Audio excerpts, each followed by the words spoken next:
पार लिख लो और लोगों ने ये भी देखा कि गंगा मैया में गाय माता तैर रही है।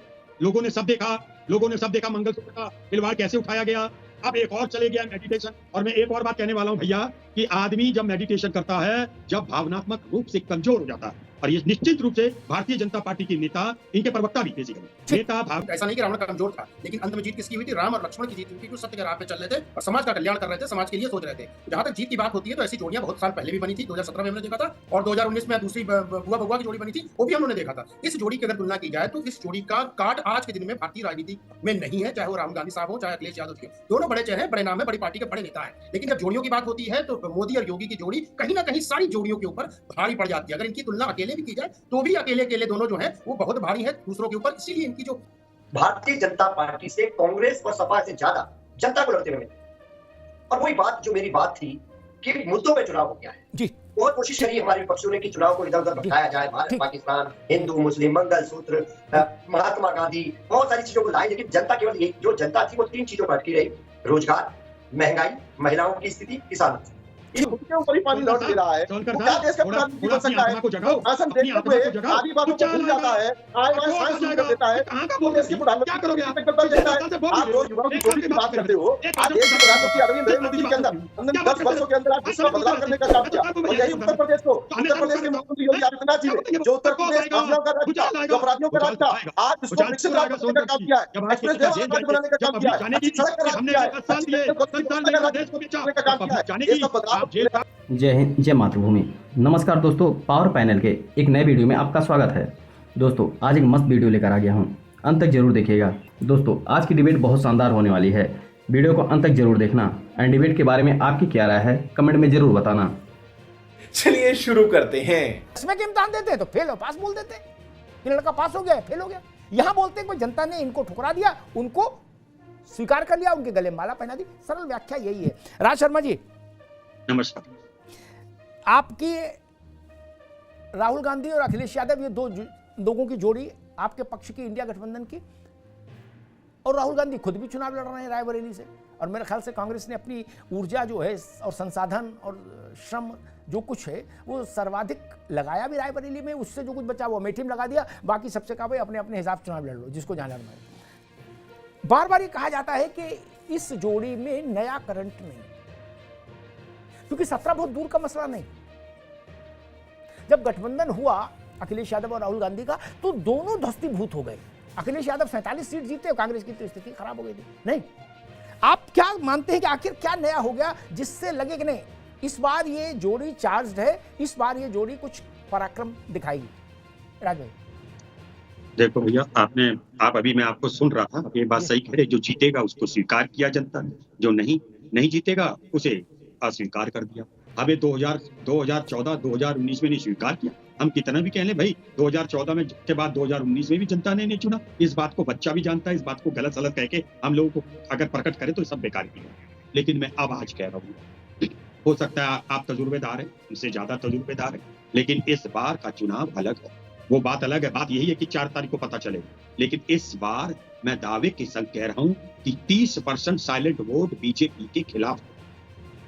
मैंने हर जगह लोगों से भी बात करी, मैं भी बहुत घुमाऊं, कुछ आप ही से सीख रहा हूं, मैं भी बहुत घुमाऊं और लोगों से। मेरे सामने कोई कांग्रेस गठबंधन की तारीफ करे, मैं शक्ति निगाह से देखता हूं कि मुझे खुश करने के लिए कहे। लेकिन मैं एक बात बता दूं आपको, जो पब्लिक के अंदर राहुल जी की एक्सेप्टेंस और अखिलेश जी की एक्सेप्टेंस, यूपी की बात कर रहा हूँ, जो हुई है वो बिल्कुल काबिल तारीफ, इसमें कोई भी दोष नहीं है। और नरेंद्र मोदी जी का जो क्रेडिबिलिटी थी वो घटी है, क्योंकि झूठे बात बोलना, शब्द बोलना, कोई घर का वो एक अभिभावक की तरह, उन्हें जो भी शब्द कहने चुने के नीचे, हर शब्द को पहले सोचना है फिर बोलना चाहिए। इसलिए मैं आपको दावे के संग कह सकता हूं कि उत्तर प्रदेश में इनको जो नुकसान हो रहा है, इसकी उम्मीद शायद ही भारतीय जनता पार्टी को होगी। मैं गलत नहीं बोलूंगा कि मैं भारतीय जनता पार्टी की तरह प्रवक्ता, बस डायरी मिल गई उसी पर रटारट चलता रहा। आप मुझे बता दीजिए ना, इनका क्या काम? आप ही कहते हो, ये बात सत्य है कि अगर मान लो ये जीतते हैं तो लोगों को ये पसंद आए, और नहीं जीत रहे तो हम पसंद आए। ये तो एक है, ये तो अंडरस्टूड है। लेकिन एक रुको, आ रहे सोनकर जी, आ रहे अभी रुकिए जी, जरा कभी शांति भी लेने दिया करो जी। मैं सिर्फ 1 मिनट रुको भाई, अरे रुको भाई, दीपक सोनकर अभी के बाद राज शर्मा क्या भाई जी भैया, 400 पार लिख लो, 900 पार लिख लो। और लोगों ने ये भी देखा कि गंगा मैया में गाय माता तैर रही है। लोगों ने सब देखा, लोगों ने सब देखा मंगलसूत्र का खिलवाड़ कैसे उठाया गया। अब एक और चले गया मेडिटेशन। और मैं एक और बात कहने वाला हूं भैया कि आदमी जब मेडिटेशन करता है, जब भावनात्मक रूप से कमजोर हो जाता है, और ये निश्चित रूप से भारतीय जनता पार्टी के नेता, इनके प्रवक्ता भी बेसिकली नेता भाव। अच्छा, हमको सिखा दिया है। राज भाई अब रुकना होगा, राज भाई अब रुकना होगा।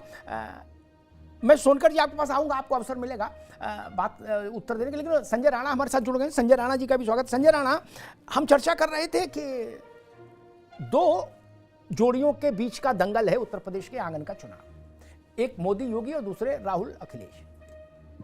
आपकी समझ क्या कहती है, इन जोड़ियों में किसमें कितनी सामर्थ्य आपको दिख रही है?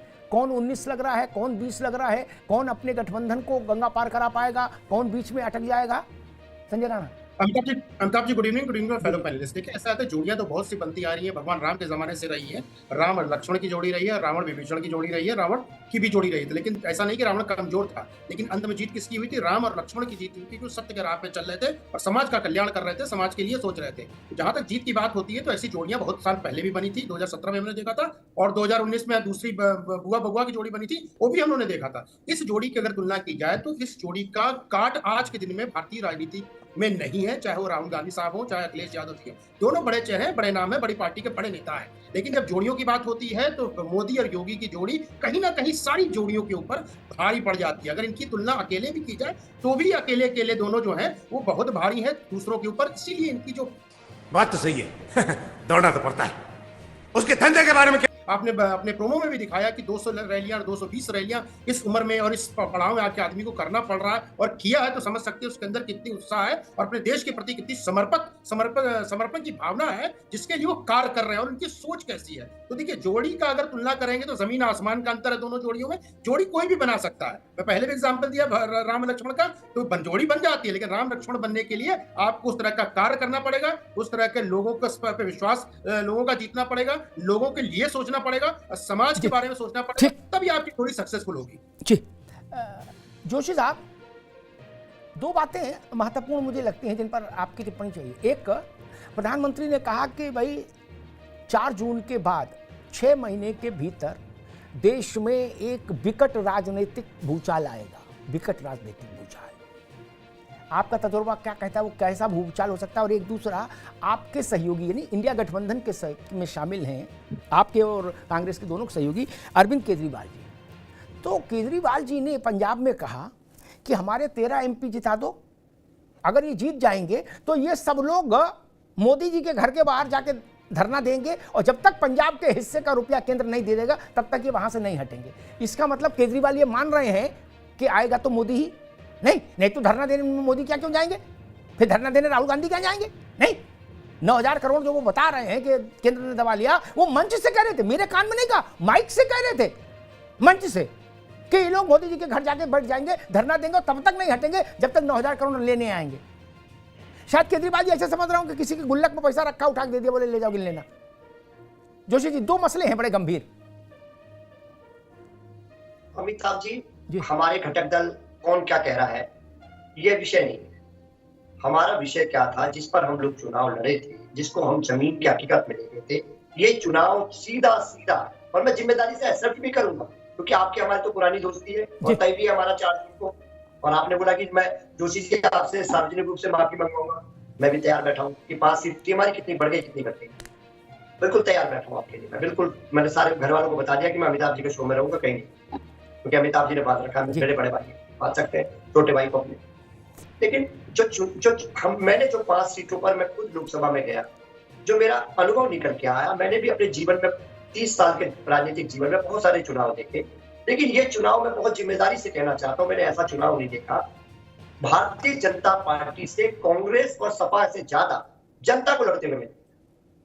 और वही बात जो मेरी बात थी कि मुद्दों पे चुनाव हो गया है जी, बहुत कोशिश करी हमारे विपक्षियों ने कि चुनाव को इधर उधर भटकाया जाए, भारत पाकिस्तान, हिंदू मुस्लिम, मंगलसूत्र, महात्मा गांधी, बहुत सारी चीजों को लाए, लेकिन जनता केवल यही, जो जनता थी वो 3 चीजों पर अटकी रही, रोजगार, महंगाई, महिलाओं की स्थिति, किसानों की। ठीक है जोशी जी, ठीक। और केजरीवाल जी क्या अपना कह दे वो उनका विषय है, हमारा तो यह है कि आपने जो वादे करे थे। ठीक है, अरे भाई केजरीवाल को छोटे, रुक जाओ भाई, केजरीवाल छोटे नेता ने, उनने 10 गारंटी आप लोगों से अलग जारी कर दी दस्तखत करके। वो कम छोटे नेता है? अच्छी बात है। उनकी 2 राज्यों में सरकार है भाई, आप उनसे कह रहे केजरीवाल की बात अलग है। अरे मैं केजरीवाल ही तो 2 राज्यों में सरकार है। अमिताभ जी मैं इसलिए ठीक है जोशी जी अभी रुक जाइए। दीपक सोनकर, प्रधानमंत्री ने बड़ा गंभीर बात कही थी और वो भी माइक पर कि 4 जून के बाद से नोट कर लो 6 महीने के भीतर देश में बड़ा राजनीतिक, वो ये भी कह सकते थे बड़ी राजनीतिक हलचल होगी, नहीं कहा उन्होंने, शब्द इस्तेमाल किया भूचाल आएगा। क्या भूचाल समझ में आ रहा है दीपक जी? देखिए अमिताभ जी, देश के प्रधानमंत्री आदरणीय नरेंद्र मोदी जी ने हमेशा से संकल्प से होकर के जो कहा वो करके दिखाया और उसका विश्वास। ये तो मैं मान रहा हूं भूचाल जरूर आएगा, क्या भूचाल आ सकता है वो समझना चाह रहा हूं। या आप विपक्षी लोगों को मतलब डरा देते हो अभी से? जब बिना भूचाल के ये आलम है तो भूचाल में क्या आलम होगा? अब बताइए कि ये दूसरे लोग कहां जाएंगे, इंडिया गठबंधन के लोग? जब बिना भूचाल के आपका पारा 50 डिग्री है तो भूचाल में क्या 100 डिग्री हो जाएगा भैया? फिर तो सोनकर जी देखिए, भूचाल का डर उन्हीं को सताएगा जो डर से डरे होंगे, जिनकी चाल भूचाल का डर उन्हीं को सताएगा जो करप्शन से लिप्त होंगे, भूचाल का डर उन्हीं को सताए होगा जो भ्रष्टाचार में लिप्त होंगे। और भूचाल तो आएगा, ये भी तय। जो भूचाल लाने का काम भी किया है, जो भ्रष्टाचारी थे, जो कर्तव्य में लिप्त थे, उनको उसकी सजा का देने का काम किया। मगर मैं 2 बातें और कहूंगा। हमारे जोशी भाई गठबंधन की बात करते कि बहुत बड़ा गठबंधन है, और आपके चैनल पे कह रहे हैं कि केजरीवाल जी की बात की कोई मतलब नहीं है। अब मुझे लगता है जनता भी इस बात को समझ रही होगी कि हमारे जोशी जी ने कहा कि केजरीवाल जी की बात का कोई मतलब नहीं है। अब क्यों नहीं है? देखिए, आज जनता किस परसेप्शन पर है? जनता उस परसेप्शन पर है किसने किसकी मूलभूत सुविधाओं को जोड़ने का काम किया है और किसी ने उसी मूलभूत सुविधाओं को उससे दूर रखने का काम किया है। अभी हमारे भाई राज भाई कह रहे थे जाति और धर्म की बात, तुष्टीकरण की बात कौन लेकर के आता है? राहुल गांधी जी के विशेष सलाहकार देश के जनता के ऊपर, छवि के ऊपर सवाल खड़ा करते हैं। राहुल गांधी जी के ही लोग जो है भगवा पर सवाल खड़ा करते हैं, हिंदुत्व पर सवाल खड़ा करते हैं, धर्म पर सवाल खड़ा करते हैं। इनको राम जी के मंदिर जाने से परहेज है, इनको राम जी से परहेज है, इनको भारत माता से परहेज है। तो तुष्टीकरण की राजनीति कौन कर रहा है? वोट बैंक की राजनीति कौन कर रहा है? ठीक है दीपक सोनकर जी, देखो भाई बीजेपी वाले कह रहे हैं भूचाल तो आएगा। जी राज भाई जी, चाल समझ में आती है, लेकिन अब मामला भूचाल का है, चाल का नहीं। अब वो भी 6 महीने के भीतर आ जाएगा, घोषणा मोदी जी ने की। और एक दूसरी बात उन्होंने और जो आज बड़ी कही, उस पर भी कांग्रेस की टिप्पणी होनी चाहिए। उन्होंने कहा कि मुझे प्रवोक मत करो, मैं बोलूंगा तो 7 पुश्तों तक का पाप खोल कर रख दूंगा। राज शर्मा जी, अरे कुछ नहीं कहते, ये सब अब इनकी कोई बात की क्रेडिबिलिटी नहीं है भैया। ये कहाँ पुस्तकों की खोल देंगे? भूचाल आ गया, ये कोई राष्ट्रीय पिक्चर है? ये प्रधानमंत्री के मुंह से सब अच्छे लगते हैं, मुंह खोलूंगा। अरे दिन भर तो मुंह खोले रहते हो आप, इससे ज्यादा क्या होगे? क्या नहीं बकते हो आप? गलत गलत सारी बातें। अब क्या भूचाल आएगा? अरे अब क्या भूचाल आएगा बता? मैं कह रहा हूँ अग्निहोत्री भैया, भूचाल आएगा, इनके नेता जेल जाएंगे। ये सही कह रहे हैं आप, ये सही कह रहे हैं। मैं बता रहा हूँ के ऊपर ही पानी लौट दे रहा है। सोनकर क्या देश का प्रधानमंत्री बन सकता है? आत्मा को जगाओ, अपनी आत्मा को जगाओ। आदि बातों को भूल जाता है, देता है। कहाँ का बोल रहे हैं? क्या करोगे आप? आप जो युवाओं की चोरी की बात करते हो, आज देश के प्रधानमंत्री आदरणीय नरेंद्र मोदी जी के अंदर 10 वर्षों के अंदर आज देश का बदलाव करने का काम किया। और यही उत्तर प्रदेश के मुख्यमंत्री योगी आदित्यनाथ जी ने, जो उत्तर प्रदेश माफियाओं का राज था, जो अपराधियों का राज था, आज उसको विकसित राज्य बनाने का काम किया है, एक्सप्रेस वे राज्य बनाने का काम किया है, अच्छी सड़क का राज किया है, और अभी तो रुको, क्लाइमैक्स अभी बाकी है। अभी तो छुपे हुए ना, अभी तो चोरी के मार के अपना कोतवाल उठाया हुआ है। फिर देखो कैसे पता चलेगा? याद रखना, नेता जेल है, मेरा कौन भ्रष्टाचारियों को संरक्षण देता है, कौन माफियाओं को संरक्षण देता है, कौन दंगे कराने का काम करता है, कौन विवाद कराने का काम करता है, कौन तुष्टीकरण की राजनीति करता है, कौन सत्ता पर सवाल खड़ा करता है, कौन। ठीक है, दोनों मित्रों को रोकूंगा, सोनकर जी भी, राज शर्मा जी भी, सोनकर जी, दोनों मित्रों को रोकूंगा। एक मिनट रुकिए, मैं संजय राणा जी के पास चलूंगा। रुको, वीडियो को अंत तक देख लिया होगा आपने, उम्मीद करता हूँ वीडियो पसंद आई होगी। इसी तरह की डिबेट वीडियो के लिए वीडियो को लाइक और चैनल को सब्सक्राइब जरूर करें, और वीडियो के बारे में आपका क्या राय है कमेंट में जरूर लिख कर जाना। मिलते हैं एक नए ज्वलंत मुद्दे पर। जय हिंद।